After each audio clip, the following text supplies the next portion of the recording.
Good evening. কেমন আছো বলো সবাই? আশা করি সকলেই ভালো আছো। আমিও ভালো আছি।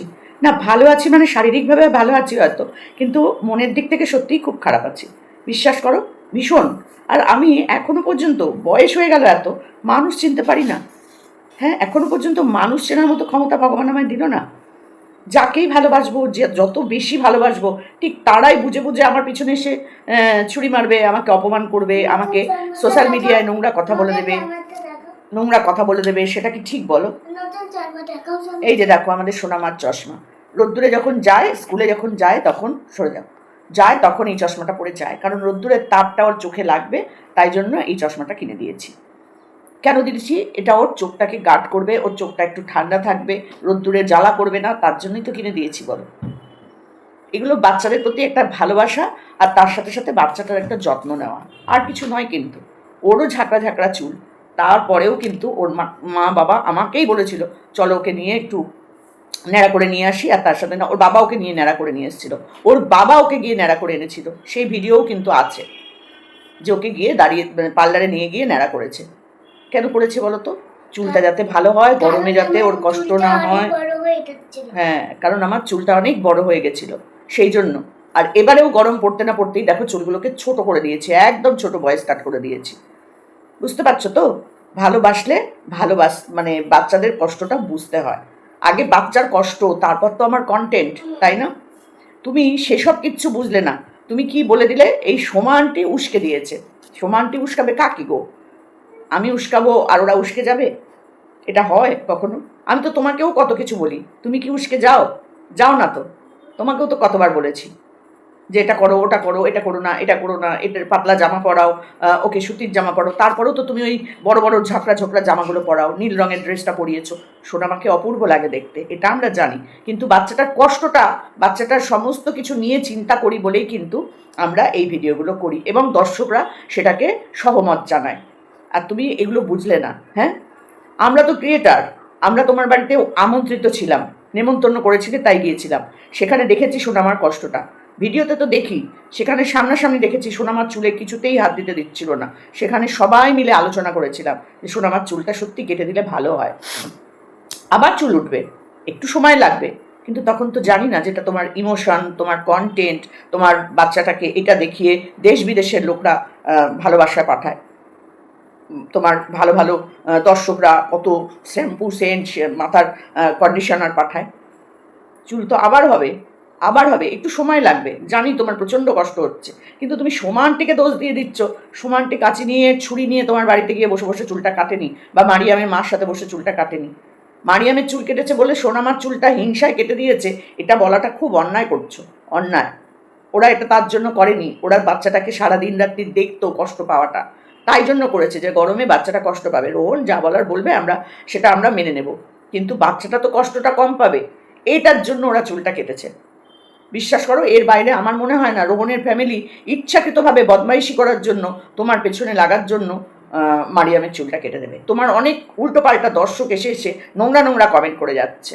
তারা জানে না যে আমরাও সোনামাকে ভালোবাসি, তাদের মতন ওরকম আলগা পিরিত আমরা করি না।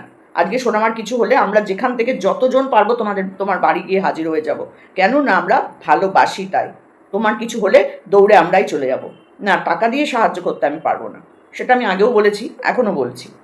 কিন্তু তুমি একটা বয়স্ক মানুষকে, শুধু বয়স্ক মানুষ ছাড়ো, বয়স্ক দিয়ে কোনো ব্যাপার না, তুমি কন্ট্রোভার্সি ক্রিয়েটারদেরকে অপমান করলে। তুমি দেবশ্রী আন্টি যখন ভিডিওটা নামালো, তুমি তাকে বাঘ আর হরিণের সাথে তুলনা করলে। কেন?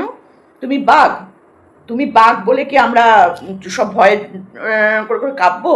তোমার মনে হলো? হ্যাঁ, যে তুমি বাঘ হলে আমরা সব হরিণ, শিয়াল, অন্য কিছু, তোমার মনে হলো এটা? তুমি বড়দেরকে সম্মান দিতে জানো না। হ্যাঁ, যখন যাকে মনে হয় তখন তাকে নিয়ে কথা বলতে বসে যাচ্ছ। এর আগেও তুমি দেবশ্রীদিকে অনেক অপমান করেছো। দেবশ্রীদি তোমার ভালোর জন্যই যা বলেছে, সব কটা কথা ঠিক ঠিক বলেছে। আর প্রত্যেকটা কন্ট্রোভার্সি ক্রিয়েটারকে তুমি অপমান করেছো। যারা তোমাকে নিয়ে ভিডিও করে তাদের সবাইকে তুমি বলেছো ন্যাড়া হয়ে যান। আমরা ন্যাড়া হতে পারলে ন্যাড়া হয়ে যেতাম, কিন্তু আমাদের সেটা মানে উচিত নয়, আমাদের পক্ষে সেটা সম্মানীয় নয়, আর মানে করাও যাবে না। কি অবান্তর কথা বলে তুমি নিজেকে হিরো বানাতে চাইছো, এটা দেখলে তো কমেন্ট বক্স ভরে ভরে তোমার নিন্দা, তোমার নিন্দা, তোমার নিন্দা। কি হলো লাভটা? কি হলো? যারা যে কজন তোমাকে মানে সমর্থন করেছে তারা তোমার ছেলে মেয়ে, তোমার মেয়েকে বা তোমাকে ভালোবাসে না, এটা জেনে রেখে দিও। তারা তোমার সামনে এক, পেছনে আর এক। তারা কোনোদিন তোমার জন্য কিছু করেনি, করবেও না। তুমি দেবশ্রীকে অপমান করে আরও বেশি নিজেকে নিচে নামিয়ে দিলে প্রত্যেকের চোখে। আর কিচ্ছু না। দেবশ্রীকে তুমি পাতাকোট থেকে আরম্ভ করে, হরিণ থেকে আরম্ভ করে আরও অনেক কিছু বলেছো। মুখের মধ্যে কীরকম একটা আওয়াজ করছিলে, আর এটা তোমার অ্যাটিটিউডটাই অন্যরকম ছিল। কেন রোহন, কেন? হ্যাঁ, এই দেবশ্রী আন্টি, আমার কথা না হয় বাদই দাও, আর বাকি যারা কন্ট্রোভার্সি ক্রিয়েটার তোমাকে নিয়ে ভিডিও করেছিল, কেন করেছিল বলো তো? কেন করেছিল? তোমাকে ভালোবাসে বলে। আরও তো হাজার হাজার কন্ট্রোভার্সি ক্রিয়েটার আছে, করেছে তোমাকে নিয়ে ভিডিও? করেনি, কিন্তু তাদের প্রয়োজনই পড়েনি তোমাকে নিয়ে ভিডিও করার। তোমাকে দেখেই না, হয়তো তারা দেখেও না, কিন্তু আমরা দেখি। সোনামার ভালো চাই, তোমার ভালো চাই বলে তোমার পাশে আমরা এরকমভাবে দাঁড়িয়েছিলাম, শুধু তোমাকে সাপোর্ট করার জন্য। ওই টাইমে তোমার যখন অসুস্থতা, ওই টাইমে সাপোর্ট করার জন্য তোমার বন্ধুরা আমাকে, এই যে আমি এই বয়স্ক মানুষটা, একে নিয়ে পর্যন্ত ভিডিও করেছে। তুমি জানো না? কিচ্ছু বলিনি, কোনো প্রতিবাদ করিনি, মানে তোমাকে কিছু বলিনি, বলেছি ওদেরকে, গায়েও মাখিনি ওইগুলো আমরা। কেন? শুধু তোমাকে ভালোবাসি বলে আর সোনামাকে ভালোবাসি বলে। সেখানে তুমি বলে দিচ্ছ আমি উস্কেছি গিয়ে। আচ্ছা ধরো আমি উস্কালাম, সাপোজ আমি উস্কালাম, কেটে দেবে চুলটা? আমার বাচ্চা ওটা, তোমার বাচ্চা, তোমার পারমিশন ছাড়া যারা চুল কেটেছে তুমি তাদের চুল কাটে দিতে বলো গিয়ে, যাও তো দেখি। সেটা তুমি পারবে না করতে, সেটা তুমি পারবে না করতে। যারা করেছে অন্যায় তুমি তাদেরকে গিয়ে বলো যে তোমরা এরকম কেন করলে আমার বাচ্চাটার। তারা তো তোমার বাচ্চাটাকে দিন রাত্রির দেখে, দেখে না? তুমি যখন ছিলে না তখন তারাই দেখেছে দিন রাত্রির, খাওয়া হাগা, ঘুম পাড়ানো, চান করানো, তেল মাখানো, চুল আঁচড়ানো, যাবতীয় যা যা করার তারা করেছে। আর তারা যদি একটা সামান্য বাচ্চাটার শান্তির জন্য, স্বস্তির জন্য চুলটা কেটে দেয়, তাতে তুমি বলছো মারিয়ামের মা মারিয়ামের সাথে হিংসা করে করে সোনামার চুল কেটে দিয়েছে। কতটা খারাপ লাগছে বলো তো ওদের পরিবারটা? হ্যাঁ, দুদিন আগেই তোমার মেয়ের জন্মদিনে সকাল থেকে ছিল তারা রাত্রির অবধি। লিসান সারাক্ষণ ওই গরমের মধ্যে দাঁড়িয়ে দাঁড়িয়ে বেলুন সাজানো থেকে আরম্ভ করে ঘরটা পুরো সাজানো, কেক সাজানো, কাটানো, সমস্ত কিছু করলো ছেলেটা। আর তাকে তুমি একবারও ভাবলে না যে সোশ্যাল, তুমি তো ফোন করেছিলে, তুমি তো ফোনে বলে দিয়েছিলে যা বলার, তারপরেও তোমাকে সোশ্যাল মিডিয়ায় এইভাবে এসে দুটো ভিডিও করে আমাদেরকে অপমান করতে হলোই তোমাকে? যারা চুলটা কাটলো তারা তোমার বাচ্চার ভালোর জন্যই চুলটা কেটেছিল, তারা বোঝেনি ওটা তোমার কন্টেন্ট, ওটা তোমার ইমোশন। আর আমাকে 50 বার সবাই মিলে বলেছে বলেই আমি কিন্তু তোমায় বলেছি। আমি বুঝতে পেরেছিলাম যে এতবার বলার পরেও তুমি যখন করছো না, তুমি হয়তো কাটবে না, তাও বলতাম বাচ্চাটার সুবিধার জন্য, কষ্টের জন্য। তুমি হাসি মুখে উড়িয়ে দিয়েছিলে। তুমি যখন আমার বাড়ি এসেছিলে তখনও বলেছিলাম, তোমাকে সামনেই বলেছিলাম। তখনও তো তুমি আমাকে বলোনি যে আন্টি চুল নিয়ে কিছু বলো না, সোনামার চুলটাই আমার কাছে সব থেকে প্রিয় জিনিস, ওটা আমার কন্টেন্ট, আর ওটা আমার সব দর্শকরা ভালোবাসে, চুল নিয়ে কিছু বলো না। তোমার চুল নিয়েও বলেছিলাম যে কি হয়েছে চুলটা, আমার বাড়িতে এসে তোমাকে বললাম যে সিরাম লাগাও, ভালো করে মাথায় সিরাম লাগাও, চুলটা নরম হবে। বলিনি? তোমাকে ভালো লাগছিল যখন তুমি চুলটা কেটেছিলে? একটুও ভালো লাগছিল না। প্রতিটা দর্শক বলেছিল রোহনদা এটা কী করলে তুমি চুলটা, রোহনদা তোমাকে এই চুলে মানাচ্ছে না। 99.5% মানুষ বলেছিল যে রোহনদা তোমার চুলটা তোমাকে ভালো লাগছে না, চুলটা কেটে ফেলো, চুলটাকে ঠিক করো। আমিও বলেছিলাম। তুমি কি বলেছিলে? হ্যাঁ আন্টি আমি গিয়ে বাড়িতে গিয়ে ঠিকঠাক করে চুলটাকে সেটিং করব। করেও ছিলে। কথা শুনতে বলেই তো তোমাকে বলা, না হলে কেন বলবো বলো? তোমার বাচ্চা তুমি যেভাবে খুশি মানুষ করো, আমাদের ঘন্টা পরের ছেলে পরমানন্দ, যত উচ্ছন্নে যায় তত আনন্দ, একটা কথাতে আছে। কিন্তু আমি তো তাকে পরের ছেলে ভাবতাম না। তোমার যেমন ইমোশন আছে, কষ্ট আছে, দুঃখ আছে, আমারও আছে। আমাদের প্রত্যেকটা কন্ট্রোভার্সি ক্রিয়েটারেরও ইমোশন আছে, দুঃখ আছে, রাগ আছে, জ্বালা আছে, যন্ত্রণা আছে, সব আছে। তুমি একটা ক্রিয়েটারকে অপমান করবে, দেখো কতগুলো ভিডিও নেমেছে তোমাকে নিয়ে, নাববে এরকম। একটা মানে মায়ের বয়সী মানুষকে তুমি বলে দিচ্ছ বাঘ, হরিণ, পাতাখোর, এইসব কথা বলছো। হ্যাঁ, আবার তার কাছে ক্ষমাও চাইতে যাচ্ছ। ক্ষমাই যদি চাইবে তাহলে এগুলো বলো কেন? আমি তো তোমাকে সবসময় বলি রোহন আমাদের হিরো, তুমি নিজে বলেছো। আমি বারবার বলি রোহন আমাদের হিরো, জিরো থেকে উঠে আসা হিরো। আর রোহন এখান থেকে কথা বলে, মুখ থেকে কথা বলে না। কিন্তু কালকে তো তুমি এখান থেকে কথা বলোনি, কালকে তুমি মুখ থেকে কথা বলেছো। অন্যদিন তুমি এখান থেকে কথা বলো। আমি এই ভিডিওতেও বলি, তুমি হাসো সেগুলো শুনে। বলো না সমানটি বলে হাসছিলে একটা ভিডিওতে, যে এখান থেকে কথা বলে রোহন, এখান থেকে কথা বলে না। কিন্তু কালকে যে দুটো ভিডিও তুমি করলে সেগুলো তুমি এখান থেকে বলেছো, এখান থেকে বলনি। যদি মাথা দিয়ে ভেবে চিনতে বলতে তুমি এরকম ভিডিও করতে পারতে না। আমরা সবাই জানি তোমার মনটাও নরম, কিন্তু তুমি উশৃঙ্খল, তুমি অবাধ্য হয়ে গেছো। তুমি সম্মান দিতে শিখছো না বাবা মার গুরুজনদের, তাই না? আজকে যদি তোমার মা এই কাজটা করতো, তুমি তোমাকে বলতে যে তুমি ন্যাড়া হয়ে যাও? পারতে না বলতে, পারতে না। তুমি যখন কাশ্মীর গেছিলে তখন যদি তোমার মা ওই বাচ্চাটার চুলটা ন্যাড়া করে দিত, যদির কথা বলতি, তুমি কিন্তু কিচ্ছু করতে পারতে না, এসে চিৎকার চেঁচামেচি করতে মায়ের ওপরে, কিন্তু ভিডিও করতে পারতে না। কিন্তু আমরা যেহেতু ক্রিয়েটার, আমাদের নিয়ে পটান করে একটা ভিডিও করে দিলে, এত মানুষের সামনে 1 সেকেন্ডে ভালোবাসাটাকে পুরো জলাঞ্জলি করে দিলে তুমি।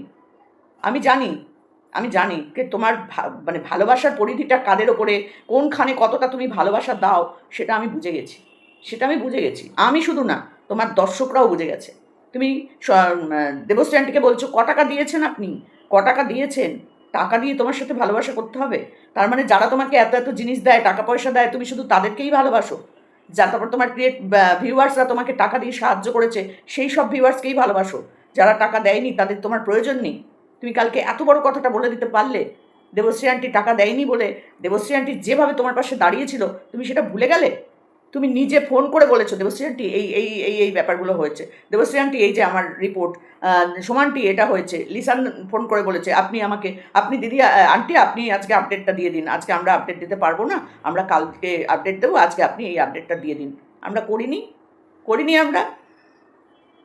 সমস্ত মানুষ তখন আমাদের দুজনের ভিডিওর দিকে তাকিয়ে বসে থাকতো, কখন দেবশ্রী আন্টি আর কখন সোমা আন্টি ভিডিও দেবে, রোহন দাদার আপডেটটা পাবো। প্রত্যেকে কমেন্ট বক্সে লিখতো, দিদি রোহন দাদার আপডেটটা বলো না, ও দিদি আন্টি কিছু খবর পেয়েছো, লিখে যেত, আর আমরা তোমাদের সাথে যোগাযোগ করে সেই খবরগুলো তোমার দর্শকদের কাছে দিতাম। খুব খারাপ আমরা, খুব খারাপ। একটু বেশি মিশে ফেলেছি না, একটু বেশি ভালোবেসে ফেলেছিলাম বোধহয়। বনগাঁর দিদি, রানাঘাটের দিদি, খড়গপুরের দিদি, বাটানগরের দিদি, ওদের মতো ভালো হয়তো আমি বাঁচতে পারিনি, তাই না? আমি এত এত দামি দামি গিফট, সোনার চেন, আংটি, চুড়ি, এগুলো দিতে পারিনি। হয়তো এগুলো দিলে তুমি আমাকে এরকমভাবে অপমান করতে না। কিন্তু সেদিনকে ওখানে বাটানগরের দিদিও উপস্থিত ছিল, তারও মুখের কথা ওটাই ছিল যে সোনামার চুলটা আগে কাটাতে হবে, একটা দিদিমণি রাখতে হবে, ওকে পড়াশোনা শেখাতে হবে। এই কথাগুলো ওখানে সবাই বলেছে, আর একটা ভালোর জন্যই সেই আলোচনাটা হয়েছে। কোনো উস্কানিমূলক কথা, কোনো নোংরা কথাবার্তা আলোচনা আমরা করি না, কেউ করিনি। প্রত্যেকে ছিলাম আমরা ওখানে। তাপসীদি ছিল, তোমার 2 বাটানগরের দিদিরা এসছে, সেই দিদিরা ছিল, লিসানের বউ ছিল, প্রত্যেকে ছিলাম আমরা ওখানে, তোমার মাসিরাও ছিল। তাহলে বাচ্চাটার ভালো প্রত্যেকে চায়। তোমার মাসি নিজে বলেছে ও চুলে হাত দিতে দেয় না, ও চুল বাঁধা যায় না গো, ও চুল নিয়ে খুব চিন্তায় আছে, ও চুলগুলো যে কী হবে, একদম জট পড়ে গেছে, ও কাউকে হাত দিতে দেয় না বলেছে। তো সেটা তাহলে সেও উস্কানি দিয়েছে। আর মারিয়ামের মাকে সত্যি বলছি, 5 জনের মধ্যে দাঁড় করিয়ে দিলে মারিয়ামের মাকে আমি চিনব না। আর সেখানে তুমি বলছো মারিয়ামের মাকে উস্কানি দেওয়া হয়েছে। কে দিয়েছে? না সোমা আন্টি মারিয়ামের মাকে চিনতেও পারবে না দেখলে, কারণ আমরা যখন গেছিলাম মুখ দেখাবে না বলে তার মুখ পুরো ঢাকা ছিল, তার সাথে কথাই হয়নি। সেকেন্ড দিন তো কথাই হয়নি, প্রথম দিন যাও একটু পরিচয় করিয়ে দিয়েছিল, আসার সময় যাওয়ার সময় ওই 2 মিনিট করে ওকে হয়তো দেখেছি, ওই 2 মিনিট, 1 মিনিট যাওয়া আর আসা, মাঝখানে তাকে আর দেখতে পাইনি।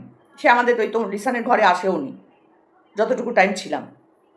তাহলে তার সাথে আমি কথাই তো বলিনি, ওই কেমন আছেন, ভালো আছি, ব্যাস, আবার আসবেন, ওইটুকুই। তাকে আমি উস্কানি দিয়ে আসবো, তোমার এটা মনে হলো? উস্কানি তাকে দেবো কেন? আমি তো তোমাকে দিচ্ছিলাম বারবার, তোমাকেই বলছিলাম রোহন ওর চুলটা একটু কেটে দাও, রোহন ওর চুলটা একটু ছোটো করে দাও, রোহন ওকে ন্যাড়া করে দাও, মাথায় উকুন হয়েছে, ওর চুল কষ্ট হচ্ছে। একটা বার আমাকে ফোন করে বলতে পারতে, আন্টি তুমি এই কথাটা বলো না, আমি ওর চুল কাটবো না। কে বলতো? আমি দেখতাম যে তোমার বাচ্চার চুল কাটা নিয়ে কে মাথা কামাতো, যে বলতো আমি তাকে বলতাম যে এই সোনামার চুল কাটা হবে না, সোনামার চুলটাই বেশি সুন্দর লাগে, সোনামাকে চুল কাটতে বলবে না, আমি বলতাম। আর সেই তুমি আমাকে বলছো আমি উস্কানি দিয়েছি। আর সমস্ত ক্রিয়েটারদেরকে তুমি বলছো আপনারা ন্যাড়া হয়ে যান, কন্ট্রোভার্সিটি করছেন, মাথার চুল আপনাদেরও তো গরম লাগছে, ন্যাড়া হয়ে যান। আজকের বয়সে এসে আমরা সবাই মহিলারা ন্যাড়া হয়ে বসে থাকবো? তোমার মনে হয় এটা সম্ভব? যে করেছে তার চুলটাকে তুমি গিয়ে কেটে দিয়ে আসো, দেখি তোমার কত ক্ষমতা। যেটা পারবে না, সেটা বলবে না। অপমান করাটা ঠিক না, এইভাবে অপমান করাটা ঠিক না। ভগবান আছে ওপরে, সেটার দিকে খেয়াল রেখো। যারা তোমাকে নিঃস্বার্থভাবে ভালোবাসে না, পয়সা ছাড়া, জিনিসপত্র ছাড়া, সব কিছু ছাড়া যারা ভালোবাসে, তারা জানবে মানে সত্যিকারের ভালোবাসে। দেওয়া নেওয়ার সম্পর্কে ভালোবাসা থাকে না, ওপর থেকেই ভালোবাসা হয় সেখানে, আর কিছু না। আমি যে তোমাকে, তোমার বাচ্চাটাকে ছোট ছোট অল্প অল্প জিনিস দিয়েছি, একদিনও দেখিয়েছো তুমি? আজকে সোমা আন্টি এসেছিলো, এই যে সোমা আন্টি এটা দিয়েছে, এই পুতুলটা সোমা আন্টি দিয়েছে, এই একটা চিপসের প্যাকেট সোমা আন্টি দিয়েছে। সোমা আন্টি তো এরকম বস্তা ব্যাগ ভরে ভরে জিনিস দেয়নি কোনো দিন, দেখাবে কেন বলো?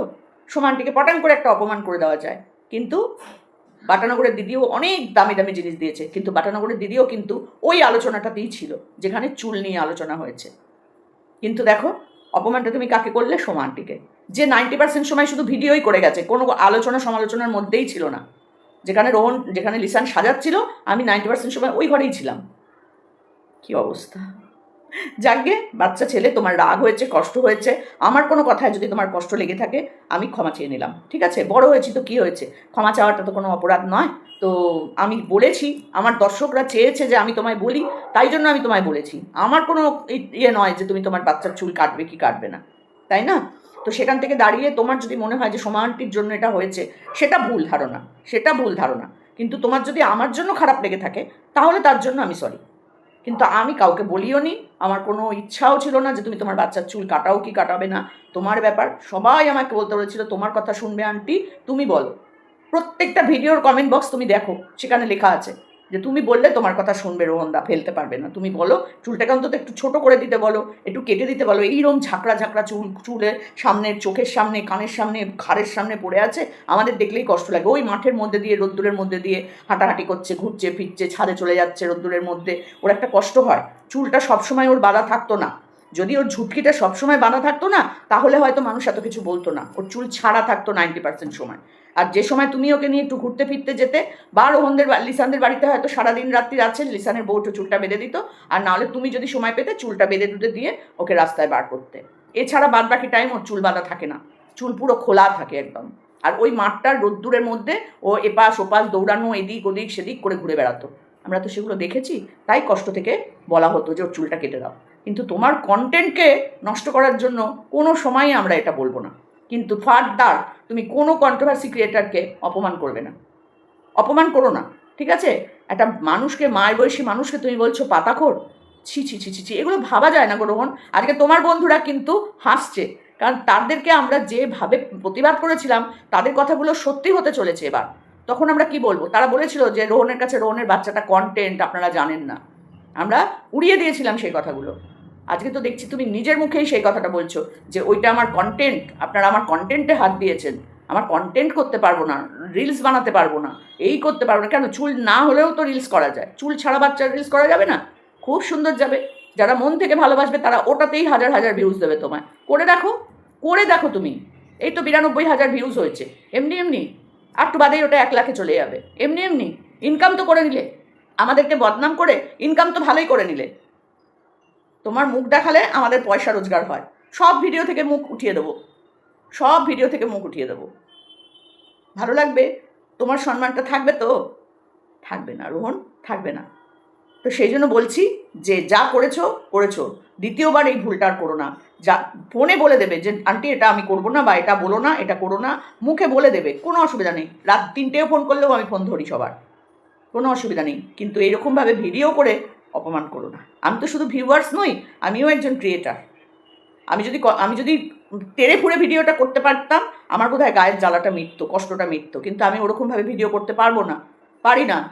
ভালো করে বুঝিয়ে সুন্দর করে তোমাকে বললাম, দেবশ্রীদিকে যেটা বলেছো খুব অন্যায় করেছো। প্রত্যেকটা কন্ট্রোভার্সি ক্রিয়েটারকে তুমি চুল কাটতে বলে, ন্যাড়া হতে বলে আরও অন্যায় করেছো, আরও অন্যায় করেছো।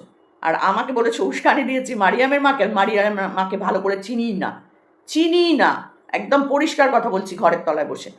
কারণ সে মুখ ঢাকা ঢুকা দিয়ে আমাদের সাথে পরিচয় করতে এসেছে। আর সেখানে মারিয়ামের মার সাথে এইবারে দেখাই হয়নি, আমার সাথে দেখাই হয়নি। তো সেই জন্য বলছি কথাই হয়নি, ঠিক আছে? কি কথা হয়নি, কোনো কথাই হয়নি। যখন আমরা চলে আসছিলাম তখন হয়তো বাইরে ছিল, কিন্তু কথা হয়নি আমার সাথে আলাদা করে। আর আমি বলবো অন্য লোকে চুল কেটে দেবে, এটা হয় কখনো? কখনো হয় না। আমি বললে তোমাকে বলবো, তোমার বাচ্চা তোমাকে বলবো, কিন্তু অন্য কাউকে বলতে যাব না, ঠিক আছে? এইটুকু বোঝার বুদ্ধি তোমার নেই, এইটুকু বোঝার বুদ্ধি তোমার নেই। কী আর বলবো? তবে অন্যায় করেছো, ক্ষমাটা চেয়েও প্লিজ। আমার কাছে চাইতে হবে না, দেবশ্রী আন্টির কাছে ক্ষমাটা চেয়েও। বলেছো ভিডিও করো, এই মেসেজ করে ক্ষমা চেয়েছো, কিন্তু ওরকম করে ক্ষমা না চেয়ে একটা ছোট্ট ভিডিও করো যে যেটা করেছো তুমি অন্যায় করেছো, অন্যায় করেছো। জানি তোমার কষ্ট হচ্ছে, খুবই কষ্ট হচ্ছে, আমারও খুব খারাপ লাগছে। কিন্তু জেনে বুঝে কেউ এই কাজটা করেনি। বাচ্চাটার কষ্টটার কথা চিন্তা করেই এই কাজটা ওরাও করেছে। লিসানের মতো একটা পরিবারকে এতটা অপমান তোমার করাটা একদম ভালো লাগেনি। যারা সত্যিকারে তোমাকে ভালোবাসে তারা প্রত্যেকে এই কথাটাই লিখেছে, রোহনের ব্যবহারটা ভালো লাগলো না, লিসানের মতো মানুষকে এইভাবে অপমান করাটা ঠিক করলো না। কীভাবে লিসান তোমার পাশে দাঁড়িয়েছে বলো তো? কত কথা সেও শুনেছে, সেও তো শুনেছে কত কথা। তারপরেও তুমি তাকে এইভাবে অপমান করলে, তার পুরো পরিবারটাকে অপমান করলে। ওই বাচ্চাটাকে তুমি কাশ্মীর ঘুরতে গেলে, তুমি ডাক্তার দেখাতে গেলে হায়দ্রাবাদ, সব কিন্তু এরা রেখেছিল, সমস্ত সময়টা রেখেছিল। তাদেরকে তুমি গিয়ে চিৎকার করতে, তুমি ওই বাড়িতে চিৎকার করে ফাটিয়ে দিতে, যা খুশি তাই বলতে, কিন্তু ক্যামেরাতে নয়। ক্যামেরাতে করে তুমি জিনিসটা খারাপ করলে। তো চলো, এটুকুনি বলার ছিল যে যেটা করেছো ঠিক করনি। একটা কন্ট্রোভার্সি ক্রিয়েটারকে তুমি পাতাখোর, তুমি হরিণ, তুমি টাকা দিয়েছেন আপনি? টাকা দিয়ে সম্পর্ক করতে আমরা আসিনি তোমার সাথে। যারা এসেছে তাদের অঢেল টাকা হবে হয়তো, তাদের অঢেল টাকা। আর তোমার তো টাকার প্রয়োজন নেই। তুমি এই তো কদিন আগে অত বড় একটা দামি বাইক কিনলে, তোমার টাকার কিসের প্রয়োজন? তোমার তো টাকার প্রয়োজন নেই। কিন্তু তোমাকে অঢেল টাকা দিচ্ছে এই সোনামাকে দেখে দেখেই বাইরের লোকজন, আর তুমি সেটা নাও। তুমি সেটা নাও। তোমার মেয়েকে দেখে দেখে লোক এত এত টাকা দেয়, সোনা দেয়, জিনিস দেয়, তুমি সেটা নাও। কেন নাও? কেন নাও? ভালোবাসে বলেই তারা দেয়। আমিও ছোট্ট ক্ষুদ্র উপহার দিয়েছি বলে তুমি দেখাতে পারো নি সেগুলো, তাই না? যারা দামি দামি গিফট দিয়েছে তাদের গিফটগুলো খুলে খুলে খুলে খুলে সারা ঘরের মেঝে ছড়িয়ে ছড়িয়ে দেখিয়েছো। যেদিন তুমি রানাঘাট থেকে জিনিসগুলো নিয়ে গেলে সেদিনকে তো তাপসীও তোমাকে বাচ্চাটার জন্য গিফট পাঠিয়ে দিয়েছিল। তুমি দেখাতে পারলে না? তাপসী দিয়ে এই গিফটটা দিয়েছে, জামা দিয়েছে, ব্যাগ দিয়েছে, ক্লিপ দিয়েছে। তুমি কি ওই একবার তো বললে না এটা তাপসী দি দিয়েছে? ওই গিফটের সাথেই তো ওই গিফটটাও ছিল। তুমি কিন্তু সেগুলো দেখাওনি। তুমি এই পাউডার, এই সেই হ্যানা ত্যানা এত জিনিস তুমি দেখিয়েছো, কিন্তু তার মধ্যে তাপসীর গিফটটাও ছিল, তুমি দেখাওনি। এই জন্মদিনের দিন আমিও ছোট্ট জিনিস দিয়েছি, তুমি কিন্তু সেই গিফটের ভিডিও করনি। সবাই বলেছিল কিন্তু তুমি করনি। এখানে আমাদেরও ইমোশন জড়িয়ে থাকে রোহন। মনে হয় কি বলতো, যে আমরা তো খুব কম দামি জিনিস দিই, খুব ছোট্ট ছোট্ট জিনিস দিই, সেগুলো রোহন পাত্তা দেয় না। আজকে বুঝতে পারছি সেটা, আগে এতদিন বুঝিনি। এতদিন ভেবেছি রোহন ভিডিও করে না, যেদিন করবে সেদিনকে হয়তো দেখাবে। আজকে বুঝতে পারছি তোমার কাছে অল্প দামি জিনিসের কোনো মূল্য নেই। আমরা ছোটোখাটো জিনিস দিয়েছি তো, এইরকম বস্তা বস্তা ভর্তি জিনিস দিতে পারিনি, সেই জন্য তুমি দেখাওনি। যদি দেখাতে আমাদের ভালো লাগতো। বুঝবে এগুলো, ইমোশন আমাদেরও আছে, সম্মান আমাদেরও আছে। কন্ট্রোভার্সি ক্রিয়েটারদেরকে ভুল করেও চোখ রাঙানোর চেষ্টা করবে না। কোনো একজনকে করবে, 10 জন তোমাকে বলবে, এটা মাথায় রেখো। চলো, টাটা।